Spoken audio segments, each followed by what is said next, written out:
And it's a real thrill to be here with you today, to be opening your speech. And I suspect most of you in the room know one another, but probably very few of you will know me. I'm obviously not from your industry.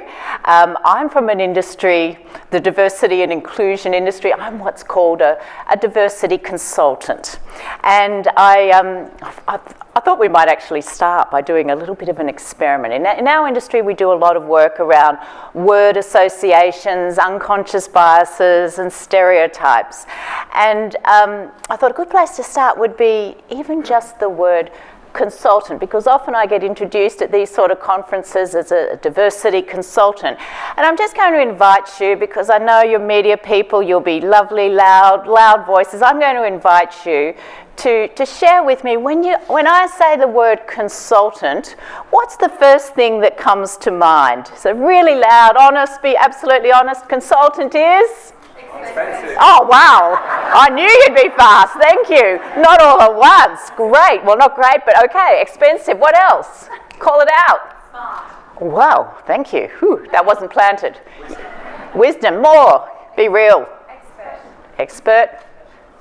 Yep. Some more. Add-on. Oh, thank you. Good. Add-on. You know, what about the other ones? You know, tell us what we already know. We get a few of those ones. So you can imagine when we walk into boardrooms, the sort of reception. So we're coming and we're introduced as a consultant. Imagine when you add the word diversity in front of the word consultant, the kind of interesting looks we might get when we're, you know, just in terms of some of the assumptions when you're a diversity consultant, what people will be thinking. In Australia, the word diversity is often kind of, we think, code for gender diversity. And I know that's going to be something you're talking a lot about today. It's often code for gender diversity, which is actually code for women. And one of the things we've learnt, that if I'm a bloke, why would I care about this? You know, isn't that their stuff? Why would I care? And today we're going to really look at why it's so important to us, this topic of diversity inclusion, why it matters to all of us, why it's so important to all of us. In Australia also, the word diversity is kind of code for having to be politically correct. And we get reminded of that quite regularly by all these grumpy random callers to our 1-800 phone line who like to tell us that we're the diversity thought police and wrecking conversation on all the good things. In terms of being politically correct, one of the things around this topic is that we'll ask you today not to worry about being politically correct, because if we think we can't ask good questions, if we think we can't have a conversation on this topic of diversity and inclusion, then we're not going to get very far. So today we're going to do a few fun activities, including the Polev app and a few other things, all with the view of having a more meaningful conversation around diversity and inclusion. We're going to do three things in this initial session that I'm leading. We're going to look at what diversity and inclusion mean. It's a topic that gets talked about. It's become such a buzzword, I guess, buzzwords in the industry, in much more broadly. But what do we really mean when we say the words diversity and inclusion? We're going to look at why it matters to the industry, and then what gets in the way. And that's when I'll introduce you to the topic of unconscious bias. Perhaps you've heard about it, wondering what does it really mean? We're going to have a look at that in some depth, and then we've got some questions and answers. And I really encourage this session to really invite you to ask questions as we go along as well. We've seen the whole topic of diversity and inclusion become so much more, I guess, so many more people talking about it, particularly in your industry over the last couple of years. And it makes sense for two reasons. One is obviously brands are grappling with how to represent themselves in an increasingly fragmented and diverse market. But also, media agencies, marketers, brands are recognising the importance of diversity in terms of how we attract and retain talent, and also how does diversity of thinking really contribute to creativity and innovation? And, you know, it strikes me that's your lifeblood in your industry. How do we continue to innovate? How do we get that creativity? And that's where we'll really look at the value of diversity of thinking, and as well as diversity of background. We've seen that whole interest in diversity and inclusion increase quite dramatically firsthand in terms of the industry that you're from, you're part of. We started this business, Diversity Partners. We're a consulting company working with lots of organisations around Australia, many big ASX 200 companies, many small companies. When we started back in 2009, the type of companies that we've worked with were your big mining companies, your big manufacturers, the professional services firms, law firms, retailers, all trying to understand how to leverage diversity in the workplace and how to create a more inclusive culture. Because inclusive cultures, people want to work in cultures where they feel that sense of belonging, where they feel that sense of trust. They want to contribute more. So 10 years ago when we first started, the sort of clients that came to us were those big miners and manufacturers and professional services firms. 2 years ago, I distinctly remember, it was a Friday afternoon, and we took our first call from a large organisation in your industry, it was Dentsu Aegis Network, asking for support in terms of how to build on the diversity of people in the organisation, build in terms of how to increase diversity, particularly at leadership levels, and how to leverage diversity of thought for creativity. It's something that was very strong on the minds of the senior leaders. And so it was from that point onwards that we knew your industry was really tuning in to the topic of diversity and inclusion as something that clearly adds enormous value and is clearly going to become more and more important to the type of goals that you have in your various organisations. And I have to say, it's not just media and marketing industry over the last couple of years. You'd be surprised at some of the companies that have, and some of the organisations that now approach us. We took our first call from an AFL team about 2 years ago and did our first unconscious bias workshop for an AFL team 2 years ago, which happened to be the Richmond Football Club. And of course, you know, the next year they won the premiership, which we can believe was totally down to unconscious bias workshop delivered by Diversity Partners, and we were trying to tell that to Carlton Football Club. If you live in Melbourne, you know right now that's not working for them, but we'll give them another year. So, you know, it just is a sign of the way in which diversity and inclusion is generally becoming on the agendas of organisations of all sizes and across all industries. But let's turn this one to you, and if you've got your little phones out, what we're going to do now is do a little bit of a personal reflection, because one of the things that we find, you know, when we work with teams in boards, executives, managers, leaders, people have quite firm views about how they feel on the topic of diversity and inclusion, and that can kind of influence how much, even you'll listen to this session, what you're prepared to take in. So I've got 4 choices here. My question is, how do you really feel about the topic of diversity and inclusion? And if you can just type in your answer, A, B, C or D. Now this is anonymous, so you don't have to tell us what you think we want to hear. We're really interested to hear whether you're really passionate and ready to champion, don't really know much about it, don't really care much about it, and when we do quite hear a lot, kind of fatigued, kind of over this. Haven't we already covered this for like 10 years? Why are we still talking about this? So please type in your answers, put your phones out, everyone having a go. I'll give you a couple of seconds, and then Dave, we might pop a bit of a poll up. I know this is quite live. Oh, look at this already. 65% of you are passionate and ready to champion. Wow, you're all joining diversity partners. This is good. I like this. Thank you to those being very honest and the fatigued is growing. I'm worried. Am I having an impact? But this is really good. This is great. I'll just give you, just couple more seconds, so whether we've got everyone in. Does anyone need a little bit more time or having trouble? No? Or say that again? It's not accepting any more responses. Not accepting any more responses. It's overloaded. That's okay. Look, I think we've probably got the point here. How exciting, from my point of view, don't know about you, how exciting is this passionate and ready to champion, 72%. Now, I wonder whether that would have been the case 10 years ago, 5 years ago, 2 years ago, don't know. But clearly there's something about this topic that has struck a chord with your industry, and it's really exciting to see that, and to also be accepting that there'll be people coming at this topic from very different angles, different responses.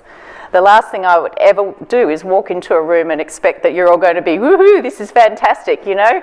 Like me, you dream about diversity and inclusion. Not. This is a topic that many of us don't know a lot about, or indeed feel like it's a bit of a waste of time and the thought police really are taking over.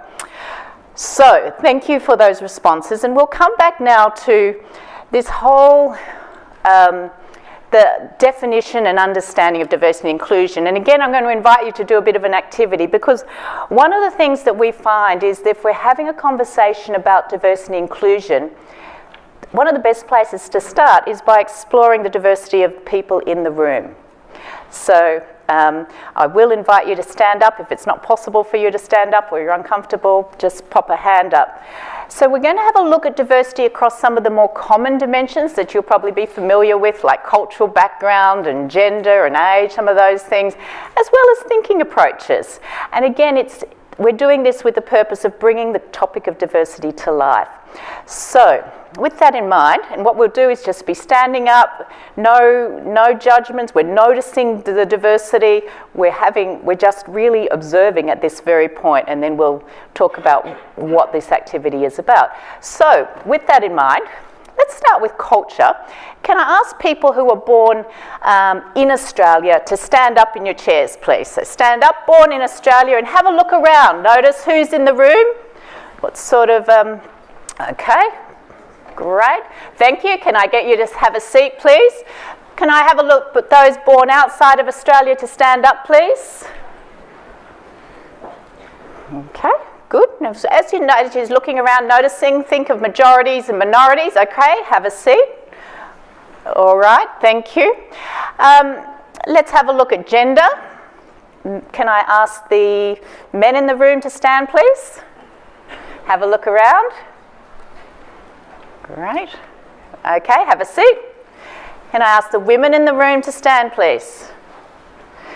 Wow, this never happens. I've got to say, this is a different industry too. Now I'm talking about, we generally work in the boardrooms of some of Australia's biggest companies. You can imagine we don't get to see this too often. So, thank you. Have a seat. If we were to ask you about your industry and your customers, would it be similar in terms of gender? Yeah? Okay. All right, so assuming you've been quite honest today, this one you may want to fudge. Let's have a look at age. Now we're going to explore this one in little groupings. If you are, I don't think there'll be anyone under 20, will there? Lord. If you are in your 20s, can I get you to stand up, please? Geez, I wish I could join you. Wow. All right, let's have a good look around in your 20s. Again, this never happens in the big companies. This is really interesting. Okay, thank you. Have a seat. If you're in your 30s, please stand up. Wow. All right, we've got a bit of a majority here. Okay, looking around. Thank you. And thank you so much to those people over there joining. All right, if you're in your 40s, can I get you to stand up? A bit slower to stand up there, I noticed. Is there something going on there? Are we carrying a little bit of, right. Okay, looking around. Thank you. Great. You're smiling. All right, I know. All right, the next one, let's say 50s and beyond. Oh, look, isn't this thing? No, don't do stand. See, I know how nervous people. I'm with you. Okay. Now, thank you so much for standing. Now, a lot of smiles around when I did the 50s. What was that about? What are some of our stereotypes? Call them out again. Let's remember I said don't worry about being politically correct. This is your chance. What are the stereotypes about people in their 50s? I've got my ironclad armour on today. It's all right. Tell me, put it out there. People in their 50s and beyond are? Old. Serious. Thank you. Out of touch. Great. Rich. Can I join your world? Lovely. Out of touch. Old, rich. More? Come on, you got them. Wise. Slow. Yeah, slow comes up a lot. Stuck in their ways. Thank you. All right. Okay, so I'm hoping you're not sitting there thinking, well, there's that consultant, Katie Spearritt, she's expensive, she's stuck in her ways, all those things. But you know what? Some of these little stereotypes will be do influence our decisions and when we meet people. We'll talk a little bit more about that. But let's just keep on the age thing, and just because we've had a bit of fun with the 50s, what do we know about people in their 20s? Call them out, call it out. Assumptions. Naive. Ambitious. Say that again, one over here. Flaky. I thought you said blokey. Clearly, flaky, thank you. Well, not impatient. Yeah, want to be CEO tomorrow, all that stuff, yep. Anything else? Tech savvy, thank you. Fabulous. Okay, so again, these are just assumptions and stereotypes, but do you notice how quickly it is to pull them quite quickly out? And, you know, when we say that these assumptions and stereotypes and little implicit biases probably wouldn't affect our thinking, certainly wouldn't affect us now hiring the best person for the job. Actually, they do. We'll see how that happens. All right, so that was a little bit of fun with age. Let's keep going on some of these more common dimensions of diversity. If you have an Indigenous background, can I get you to stand up, please? Thank you. Matt, while you're standing, if it's not too uncomfortable for you, how does that feel to stand in a room just by yourself there? Fine. You cool with that? Proud of it. Proud of it. Thank you very much.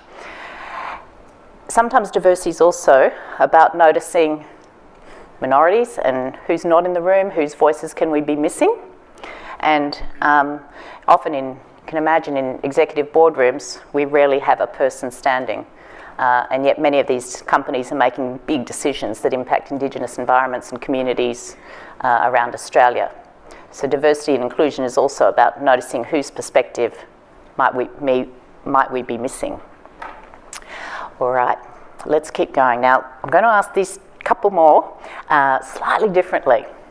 If you or someone close to you would identify as having a disability, physical, emotional, social disability, mental illness. If you or someone close to you, now that person might be family, friends, someone you work closely with, someone you exercise closely with, whatever.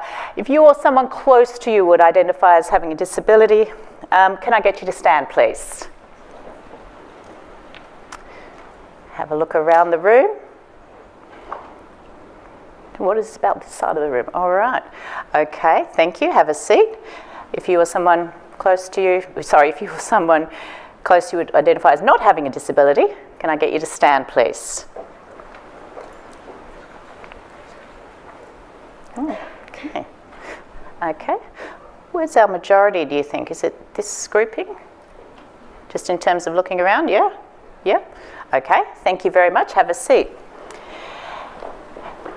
Now, why did I put that question to you slightly differently to the others? So the others were all about you, your cultural background, you male or female. Why did I say if you or someone close to you? Comfort. Comfort? For me or for you? For us. Why? What's more comfortable or would be uncomfortable? You're absolutely right. Yeah. Help me out. Fear of discrimination. Fear of discrimination. Yep. Because the disadvantage extends to carers. Because the disadvantage extends to carers, absolutely. There's impacts on others. Yep. What else? Picking up on the discomfort, is there a bit of stigma? Can be seen as a sign of weakness. Can be seen as a sign of weakness, absolutely. So if I'd said, if you have a disability, stand up. Probably not going to be that comfortable, to your point, and might be seen as a sign of weakness. In fact, what we're talking about here around this is bias, positive or negative bias around disability. What's the bias in our workplaces? Not what it should be, but what it is. Positive or negative? Is it positive or negative, our bias around disability? Negative, thank you. Absolutely. Again, not what it should be, but what it is. And that's just another way. Stigma, bias is another way of thinking about some of these ways in which these assumptions impact us in the workplace. Now, let's do another one. If you or someone close to you would identify as LGBTI, can I get you to stand? If you or someone close to you would identify as LGBTI, standing up, having a look around the room. Great. Thank you. Have a seat. If you or someone close to you would not identify as LGBTI, stand up. Okay. Great. Have a seat. Thank you. Again, why didn't I say if you are LGBTI, stand up? Same reason. Same reason, and that is? Stigma. Stigma. Okay. Yep. Absolutely. Stigma, discomfort, all those things. Again, you know, it's 2018. Some people say, why are we still talking about this? Does it matter? Does it matter? Does it matter? You know, when Ian Thorpe came out, people said, he's just a great swimmer. Doesn't matter that he's gay. Does it matter? To you? Someone called out no? Someone, yes? What we know in this field is that often when we say it doesn't matter, what we're saying is it doesn't matter to us, it doesn't matter to me, but it often will matter to the person.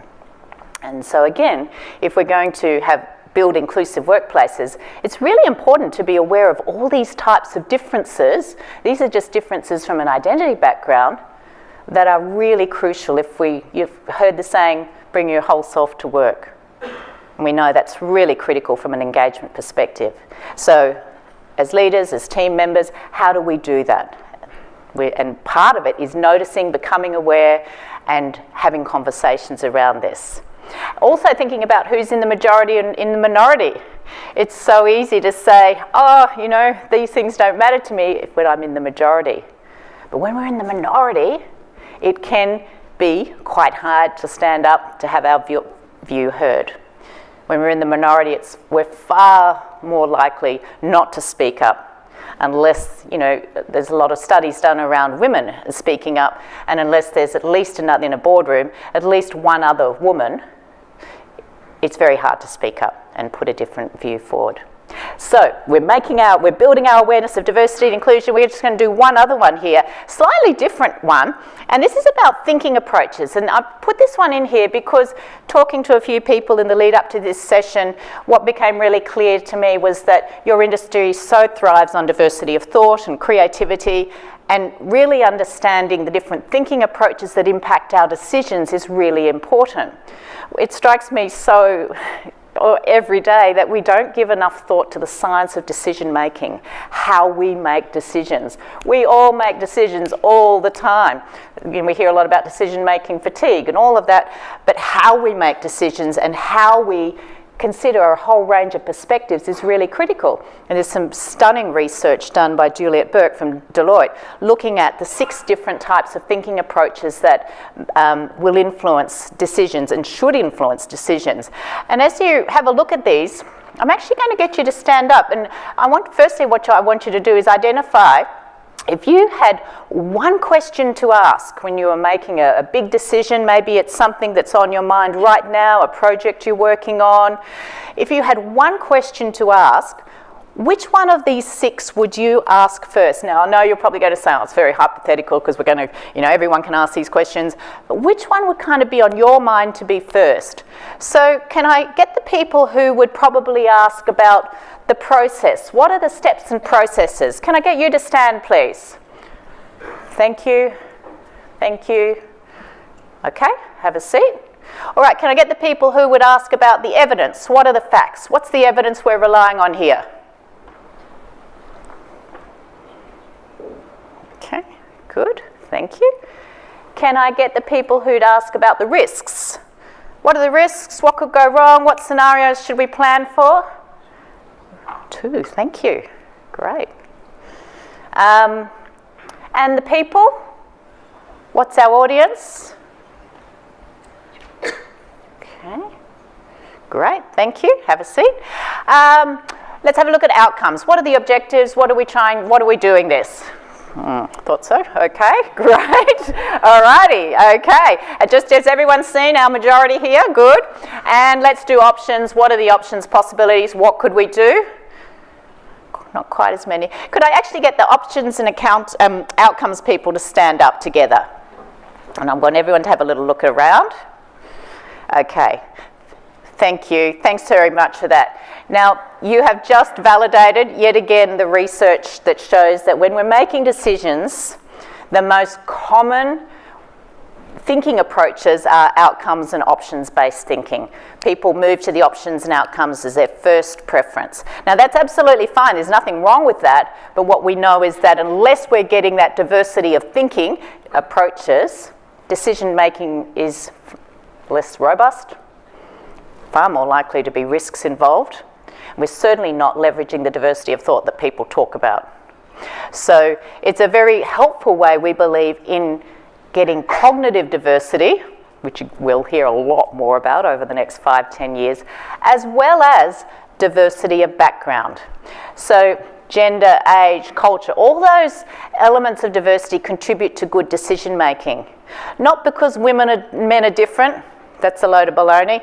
Not necessarily because some cultural backgrounds will have special perspectives, although we'll certainly have an understanding and empathy of different cultures. But because of the cognitive jolts we get when we register difference. So when we get a cognitive jolt, when we've got a diverse team, we do a few things. Our brains do a few things. They stress out. There's a lot of research from the neuroscience showing that our brains physically are stressed, and that has quite significant impacts on our body in terms of stress responses. So when people actually say, oh, diversity is great, it's going to lead to all these great things, actually it leads to a lot of conflict and a lot of stress initially, unless it's managed really well. So what we know is that it's really important to be thinking about all of these different types of diversity in order for our brains to get that cognitive jolt. We know that in diverse teams, people are more patient. People listen better. People anticipate conflict. We don't assume that we're all going to come up with the same solutions and groupthink is just going to take over. And that's where I think the most important impact for the media and marketing industry is in terms of those cognitive jolts that we get. We ask, we invite alternative perspectives, we learn.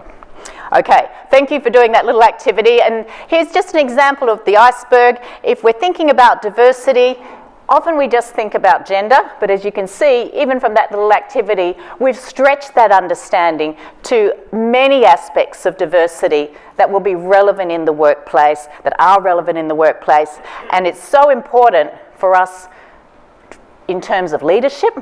Inclusive leadership is considered one of the flagship characteristics of future leaders.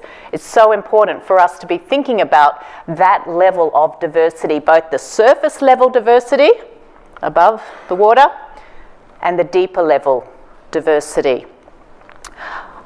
So we've had a little look at how diversity inclusion, how diversity is kind of, what it means, how it is even represented in this audience.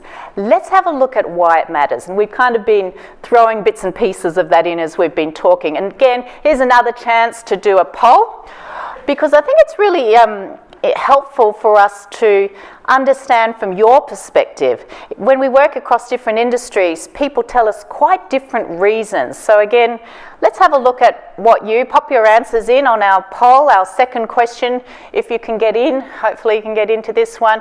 Why do you think it matters to the industry?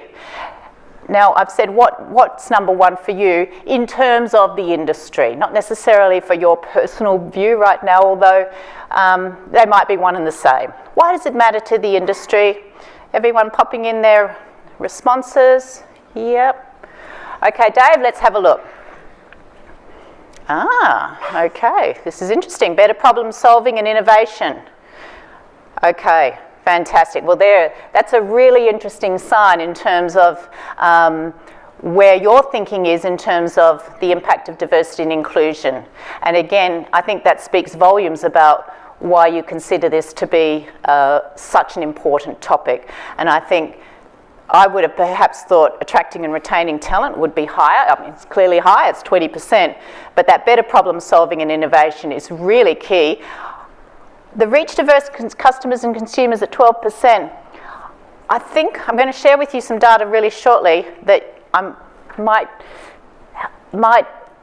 suggest that that's going to be a really key one for you as an industry as well. The risk mitigation, interesting. Reputation, smaller. You know, if we were to do this with, say, I know with the big companies like your BPs, BHPs, risk mitigation is safety. BP, the reason why BP, we worked part of BP's Global Academy on Diversity and Inclusion. We learned very quickly that when we were being trained in London, the number one reason that BP as an organisation was focusing on diversity and inclusion was safety. You'd all remember the horrible Gulf of Mexico oil disaster when I think it was PwC, one of the big professional services firms, did research on what the reasons for the Gulf of Mexico oil disaster were. The number one thing came up was confirmation bias. It's a type of unconscious bias. People knew there were big safety issues on that rig, but they were too scared to raise their concerns with their supervisor. And so building a culture where people felt they could speak up, where different perspectives were encouraged, validated, affirmed, really important words. That was really critical to BP's life. And hence they trained 18,000 managers around the world on diversity and inclusion.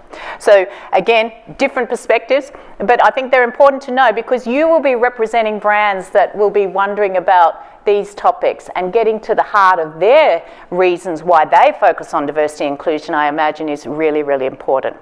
So thank you for participating in that one. Okay. Remember I said about the diverse customers, I thought maybe that might grow. You know, Australia, this is a picture of Australia at a glance. We've pulled together some data here that I think it's really important. If I was representing brands and doing marketing, perhaps you have all of this in your toolkits, but I was thinking, what would I want to know if I'm serious about reaching Australia's diverse community and representing the diversity when I'm doing the media and marketing? You know, gender, 50-50, Australian community, 3% of our population is Indigenous, 11% of our population identifies as LGBTI, 54% identify as having a religious affiliation, 18 to 20% identify as having a disability. Look at there's some data there on your age, some data on origin. Again, you know, so much of our marketing is still so focused around Anglo representation in the media, but let's have a look at, have a think about European and non-European populations, clearly growing as well. And language, about 80% is English, 20%. So the reason I thought that was important is because if we're serious about getting to diverse consumers, not just having diversity in the workplaces where we represent, but also how do we reach diverse consumers, it's important to know those facts. But it's also important because there was a landmark study by Deloitte last year, the business case for customer diversity. And that showed that it was 1,200 Australians surveyed. 46% of those surveyed said organisations don't do enough to sell and represent themselves to diverse consumers. 46% agreed that organisations generally don't do enough to represent themselves to diverse consumers. But when they do, there's a real payoff. 1 in 2 customers surveyed in this study who identified as lesbian, gay or bisexual or who practice a noticeable faith say their buying choices were positively influenced in the last 12 months by an organisation's reputation as being supportive of gender equality, marriage equality, people with a disability, older people or cultural diversity. And I think we know this intuitively, that the more you represent that diversity, there's big payoffs for everyone. So let's take that data to some of the ads that I just wanted to pull out in my research. Perhaps some of you are behind these ads. If you are, all kudos to you. This is the Woolies ad. You probably know the bloke who has to do all the shopping and takes the kids to school. It's subverting some of those really old gender stereotypes. It's clever advertising. The other ones that I thought some of you would remember, the Medibank ads, the different families. How influential and powerful was that? Now maybe that was just in our world. Everyone was talking about it for the next year in the diversity inclusion world, the representation of a range of families in terms of our medical health cover. The other one I want to mention, the SBS inclusion ads. If you haven't seen them, they're fabulous. I believe that the agency behind that is probably here today. I think they're fantastic. You know, they're the ads where the guy's doing his, he's praying, but actually someone walks in the room and he pretends to be doing the downward dog yoga pose. It's clever because what it is about, again, bringing ourselves to work, and it's taking that to a broader market. Clever advertising that really understands diversity and inclusion. One that didn't, remember this one? This is the one where Bill Shorten said, you know, we're all for Australians. Oops, there's no Anglos in this one. All Anglos in this one, no people from an Asian background in this one. Had to quickly apologise. You know, when these things go wrong, they go badly wrong for your brand. And you would know this well better than I would. The other one, this year, one of the big department stores rang us in a little bit of a crisis mode because not only had their Mother's Day catalogue got a little bit of flack because, of course, it's all irons and vacuum cleaners and all those things that mothers really want for Mother's Day, but they'd forgotten to take any pictures of people from a non-Anglo background in all of their advertising for the mothers in the business. And they were getting a lot of flack. And again, you know, these things maybe 5 years ago we wouldn't have been worrying about. Now, as people are much expecting far greater representation, these are important ones. So let's have a look. You know, we make these decisions, make a lot of decisions, but some of these assumptions about diversity and different people will influence our decisions. While we like to think we're always hiring the best person for the job, I've said that, I reckon probably a few of us in the room, probably not. About 90% of our decisions are influenced by unconscious biases, and particularly when we're making hiring decisions about how we allocate work, it's going to be influenced by biases. Now here's a bit of data for you, to kind of really prove to you that while we think we're all making rational, logical decision, there are these little subtle biases impacting us. Holding a hot drink can affect our perception of people. This study showed that participants who briefly held a cup of hot versus iced coffee judged a target person as having a warmer personality, generous, caring. You can thank me later, but when you have your morning tea break and you're wanting to get another job, make sure that the person you know you're talking to has a hot coffee with them as you're having a chat. But you know, you'd think, what? Really? A hot coffee influences our decision making? It's all about how we judge people and warmth and competence. Now, I just want to share with you some common types of bias. These are the things that get in the way of having more diverse decisions and diverse workplaces. And I do want to make the point that the media and marketing industry kind of is built around unconscious bias. Again, doing some research for this talk, I looked at the whole psychology of marketing and how, you know, your industry works on a whole range of unconscious biases. Anchoring bias. You know, when you see the recommended retail price with big crosses, red crosses, next to the lower price, that's anchoring bias. That's to get our brains going, oh, bargain, got to go there. My daughter did it, $399 gymnastics mat. Look, Mum, such a big bargain, it's now $369. Whew. I know she got electron anchoring bias on Monday night. But you know, things like that, confirmation bias and affinity bias. Social media is built around likes. We go looking for evidence on Facebook and all those things that confirm our views rather than challenge our views. And this happens in our workplaces. Affinity bias is the most common unconscious bias in our workplace. And it's just that whole preference to work with people like us or to gravitate to people like us. It's normal. It's not bad. None of this is bad. These are all we're all biased. Here to tell you, we're all biased, all have plenty of implicit biases, and the trick is learning about our biases in order for us to make better decisions and to create more inclusive workplaces. You know, we go to a party, we meet someone, we have a chat, we think, and we're all getting on, gee, I like them, I'm going to spend more time with them. But in the workplace, when that happens, we're more likely to overlook diverse perspectives. We're more likely to overlook a whole range of different opportunities when we're working closely with people like us. Confirmation bias, that desire to have our views confirmed rather than challenged, is another really strong bias that can catch us. Priming. I'm just going to give you a little example of this before I finish up and share with you, pull all of this together.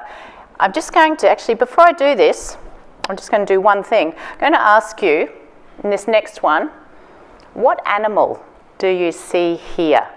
And I want you to call it out really loud voice. What animal do you see here? Great, quickly. I know I'm out of time. Quickly. Crocodile. Has everyone got a dog, pretty much? Has everyone got the dog? Can we move on? Paul's wanting to get through. Can we all move on? We've got the dog. Yeah? Can I just get a yes? Can we all move on? Fabulous. Great. We've all got the dog. Okay. All right. Whew. Let's step back. Okay. A little bit of priming happening here. There is no dog. First thing I want to say. I know you think I'm telling a big fib. There is no dog. This is one of those random big sets of black and white computer generated dots. Okay? There is no dog. I know you're still pointing to it and telling me that it's there, and you think I'm telling a load of, yep. There is no dog. What happened? What question did I ask you? What animal do we see? Okay, so I just primed your brain to go looking for an animal. Okay, it's all subtle priming. What else did I do? I'm standing here going, shoot, shoot, shoot. Paul's hassling me, time. Our biases, when we're under stress, we're under time pressure, we're far more likely to revert to our biases. So I was pulling together a bit of groupthink. Yeah, groupthink. How hard would it have been for someone to say, I don't see the dog? I know someone very brave said, I can see a crocodile. You can still see the crocodile. But we've had people, you know, we've done this activity up in mine sites in the Hunter Valley where people have said, I can't see the dog. And these big burly supervisors come over and said, it's okay, neither can I. And you know what that's about? It's just about how hard it is to put a different perspective, particularly when we've primed for a response.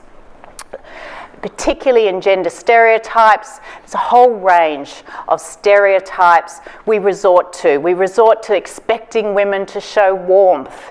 And you can look and learn more about these things. Perhaps we can talk about them in our Q&A afterwards. But generally what we know in organisations, our models of leadership map much more closely to male leadership and stereotypes of assertiveness and competence rather than warmth. I was doing, again, some research for this. A large global media organisation had this comment on their website, which I totally disagree with. Female traits such as emotional intelligence, empathy, vulnerability and intuition will be the future drivers of business. I disagree with that because these are not female traits. These are human traits. This is yet another example of stereotyping, the cognitive shortcuts that we can take. It's done in a really positive way, and you might think, hey, what's she complaining? It's really positive and affirmative. No, it's still a limiting stereotype that perpetuates gender stereotypes, and it's gender stereotyping that holds everyone back in organisation. And that's why we've chosen to partner with an organisation, some of you will have heard this, Future Women, that is really trying to move beyond some of these gender stereotypes. In our work, Diversity Inclusion, this is a digital multimedia platform with Helen McCabe and Channel 9 that is really trying to move beyond some of these gendered assumptions and stereotypes to create a platform, a smart platform for women. Again, use this as an example of the type of ways in which the industry is becoming far more focused on particular demographic segments, in this case, future women, predominantly women, but it's not just a platform for women. Our component is to also support the organisations on their quest for gender equality as part of that broad ecosystem. And so we see these opportunities for greater diversity right across the industry. As my final slide, Australia's media and marketing industry. What we want, I think, you'll be able to tell me if this is not right, creative teams that work well together. We want campaigns and events that effectively engage diverse customers. And of course, we want to attract and retain talented people. To do that, we need people who have different experiences, thinking approaches, and come from different identity groups, just as we've explored today. So what do? We apply a diversity and inclusion lens. Keep some of these comments and insights from this morning and learn more as you building your pitches. Challenge unconscious biases and stereotypes and make sure that your language is inclusive. Lots of little ideas. We've explored diversity in lots of different dimensions. We've had a look at why it matters. We've had a look at some of the things that get in the way in just the shortest little bit of a taster. Thank you for participating. Thank you for being on this journey with me today. Thank you.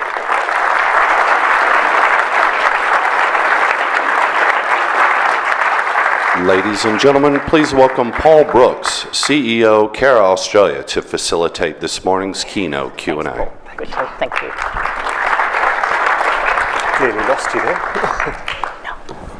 Thank you, Katie. That was inspirational and really enjoyable, but probably more importantly, I learned quite a lot over the last half an hour or so, and I think I'd like to learn more.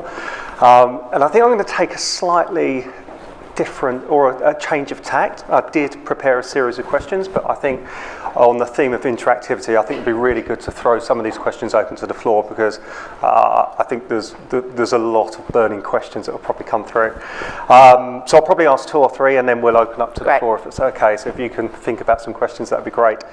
I'll ask one question, firstly, to kick off, is you talked around the industry and buzzwords for the last 2 or 3 years. You've been driving this agenda for nearly 20 years. So can I ask you, what's the driving force behind your aspirations and to drive D&I as an agenda and a topic throughout industries? 20 years makes me feel really old, probably 25 years. I started my career, very briefly, at BHP, and it was kind of like the iconic company then, and I remember my mum going, oh my God, best company ever to work for, how amazing is this? And I got into it in a year, and I visited Port Kembla Steelworks, and I thought, wow, this is such an Anglo-male company, and I don't see any diversity at the top. And that was actually, as much as I kind of didn't love the job, in fact, that's a really gentle way of saying my experience. It kind of was the catalyst for me to go and do some more research and to understand why it is that organisations aren't very diverse at the top. And so, but also I felt quite excluded in that culture. And I think that was probably my personal, a lot of this is often there's a personal element of, when you're feeling excluded or uncomfortable for a particular reason. And it became a really there's just something that burns every day that generally gets me out of bed because I just feel so passionate that our organisations, we just kind of get lazy, we just go for the status quo. And there's so much more we can do to challenge, to create better workplaces for everyone. Workplaces have been really set up with certain demographics in mind, and we've got to, if we're to improve, if we're to get the most from, the broad population, we need to change. So and I think having now worked in organisations both in Australia and Asia, I've seen where organisations that do this well, you thrive. You have that beautiful sense of belonging. I worked for Hewlett-Packard for 8 years as the head of diversity in Australia and Asia, and there's that sense, wow, I really want to be an ambassador for this company because the values are so aligned with maximising potential for people, respecting diversity. There's that deep level of respect and trust, picking up some of your themes too. That's what makes for a good workplace. And I think everyone wants to go to work and do a good job. Yeah. And if we feel that something's getting in the way or we're not validated, there's all these little micro inequities that lead us to feel quite excluded, and they get quite, as they accumulate over time, it leads a lot of people to say, whew, I'm out of here. I've had enough. Yeah. Great. And I did that in my own career. Fantastic. Bringing that back into our industry, I love our industry. I think it's hugely challenging and inspiring at times, but it's nuanced and it's odd at times as well. We're either brilliant or we're terrible, and there tends to be sort of very little in between. So I suppose I'd like to ask you a question. It's early doors. What are your initial observations on our industry in the space of D&I in terms of the touch points that you've already had, but the survey and what you've witnessed today? And then the second part of that question is, what other industries or overseas markets or other verticals can we learn from to accelerate our thinking in this space? Great question, thank you. I rarely do keynote speeches these days, and when Nicola rang me about this one, it gave me a little bit of a jolt, and I thought, if ever there was an industry where I think we can make some serious progress, and that is on the cusp of making serious progress, I watched Gruen. I'm an absolute fan of Gruen, and I notice how much diversity is mentioned and how often diversity is mentioned, and I think, wow, this is an industry that's really just coming to terms with a lot of this, and therefore I'm seeing great interest. I'm seeing how the business case linkage to the creativity is so high in this industry, and I'm seeing a real thirst for knowledge around it in terms of the industry.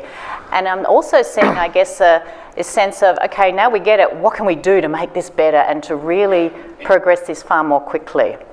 And also to embed this kind of in our mainstream businesses. That was that's what we saw when we've done some initial work with Dentsu Eagers, that, okay, we need to learn about this, and we need to let's look at all of our talent management policies, let's look at the way we communicate, because there's a whole lot of things we can learn and make better internally, and then influence our broader consumers. So the reason I think it's so important is for your industry is that it's kind of one of these industries that's just ripe for change and is starting to make that progress. In terms of other industries, I think IT is still kind of, the financial services industry, I know everyone's got their strong opinions right now about that, but they have worked on these issues for a long time now. And the mining companies have, and you're seeing great strides in progress as they've been very proactive. I think 5 years ago, a lot of people thought this was one of those topics that we would just see, would just happen. As more women come into the recruitment, more women graduates, all that. It doesn't. Yeah. What we know is unless there's a real focus, proactive focus, it doesn't happen. Okay. And on that, I mean, people come to these conferences and events for lots of different reasons, whether it's inspiration, education, networking. I would like to ask you is in terms of what are the tangible takeaways that we as an industry, or in fact as individuals, as companies in an industry, that can reapply back in to make our organisations better? There's a few things I'd say is, right now, you'll come out after today, tomorrow you'll be in a meeting, you'll be about to make some key decisions. Every one of us can do some really basic things to try and get that kind of diversity of thinking. We can actively say, hey, I'm really here, I really want to hear a whole range of perspectives today, and I'm really looking forward to hearing someone challenge my views.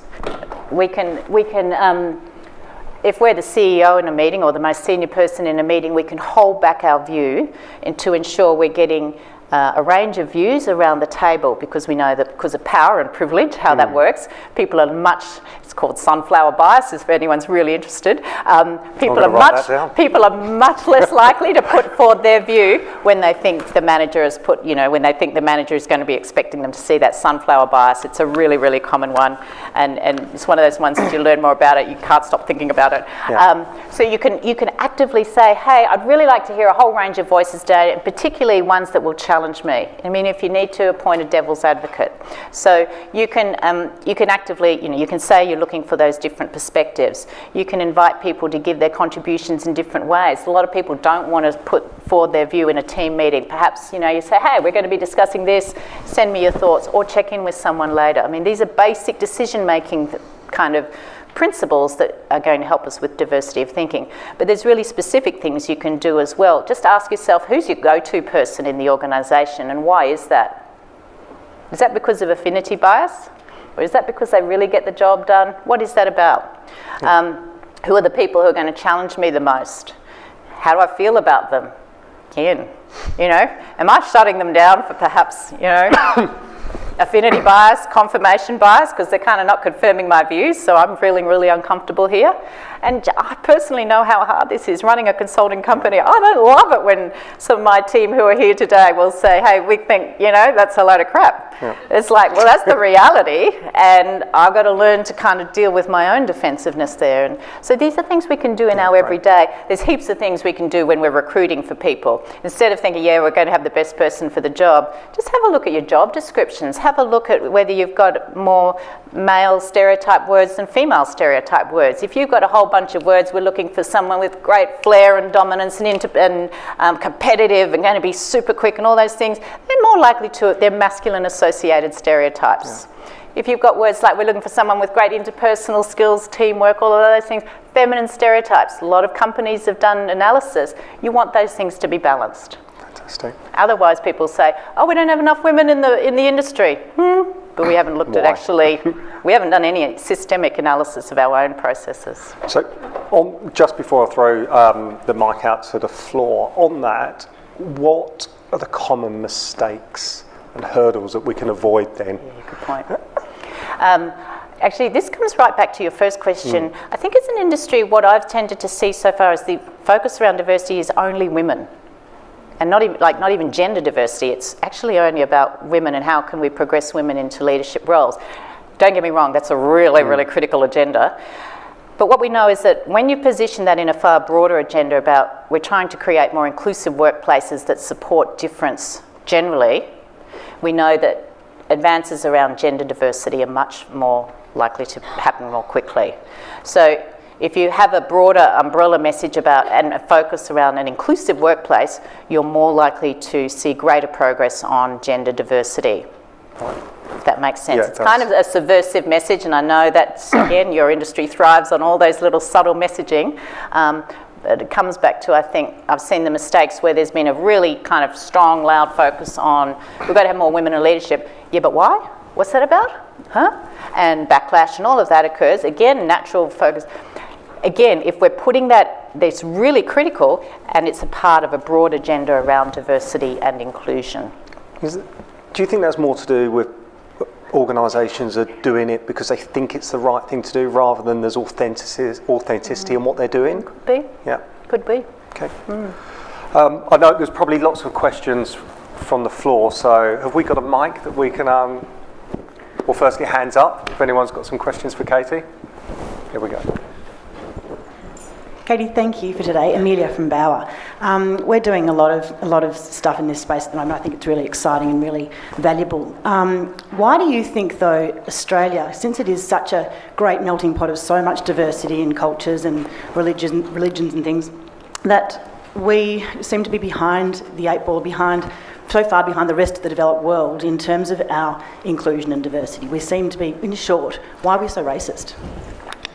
Thank you. Thank you. Okay. Often the way when, Australia's been shrouded in the myth of egalitarianism for a long time.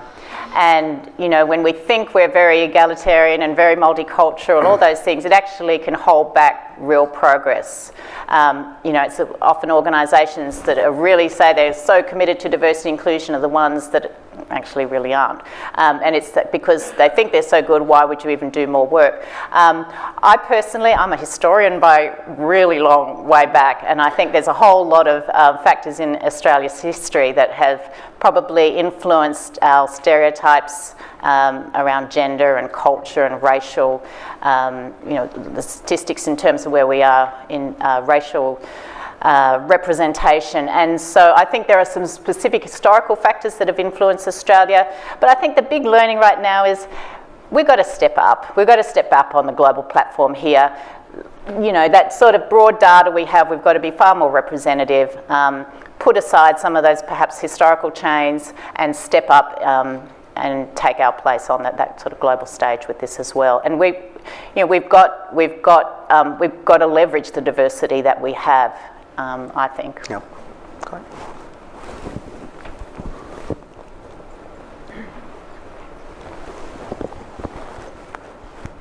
Katie Hiller-McCabe from Future Women. The thing I'm really interested to ask you today is that since we had our soft launch this week, I'm getting a lot of questions from male colleagues about whether they can be a part of it, whether they can come to events, what is right and wrong, can I give them a list of things that they need to know or do or think. Are you picking up on this? And what are you saying to men in the workforce at the moment who are genuinely sympathetic and keen to be on the right side of it, but are also a little bit blindsided by the Me Too movement? Yeah, thank you. Thanks, Helen. Great question again. We've struck this for a long time, people saying, I kind of want to know the cheat sheet of what I've got to do here, whether it's men, whether it's women, whether it's organisations, can you give us the cheat sheet? And unfortunately, this is one of those topics where there's no cheat sheet.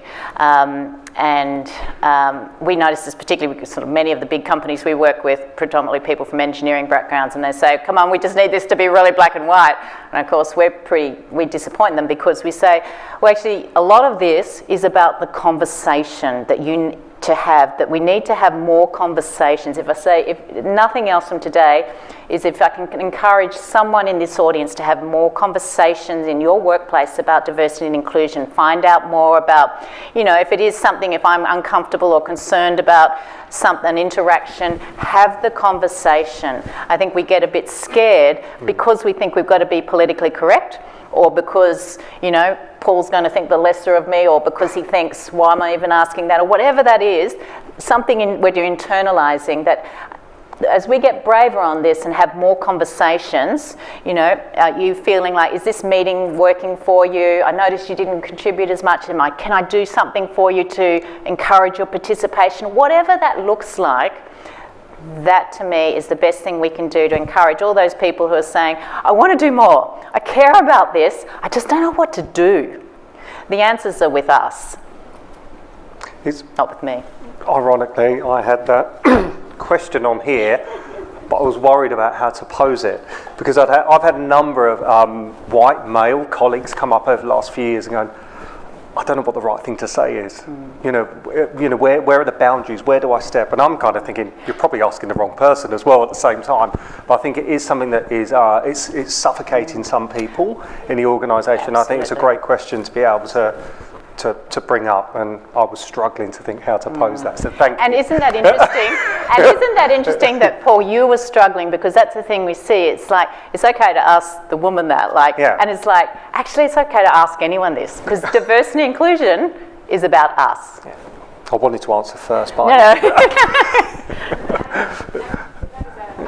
The interesting thing for me in having these discussions is that a lot of the men are really worried at Nine as part of the Future Women Initiative about whether they can come to events, because they're worried they're going to be the only man at the event.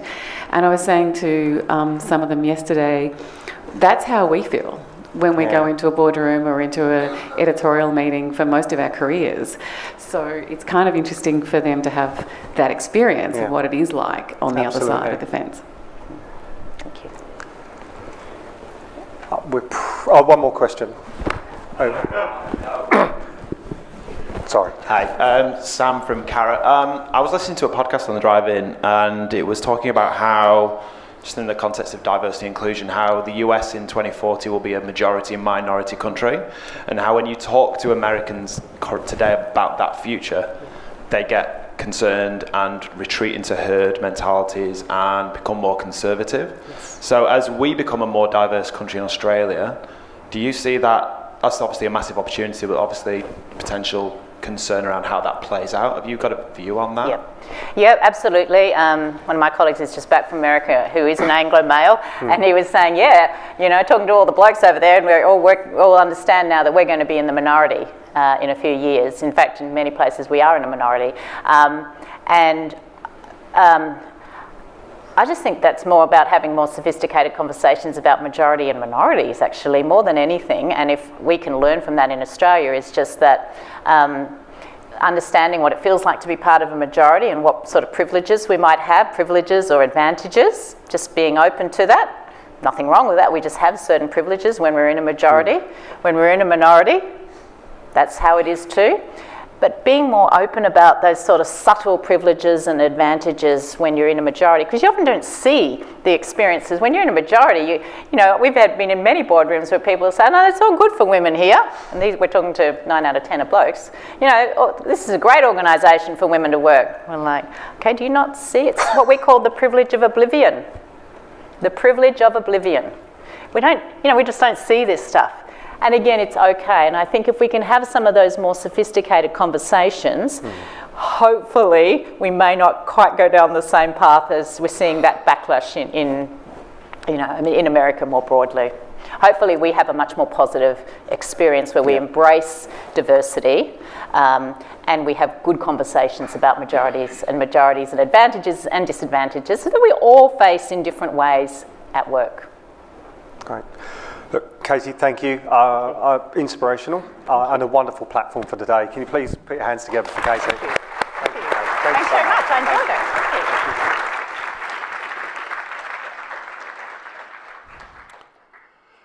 This morning's upfront session is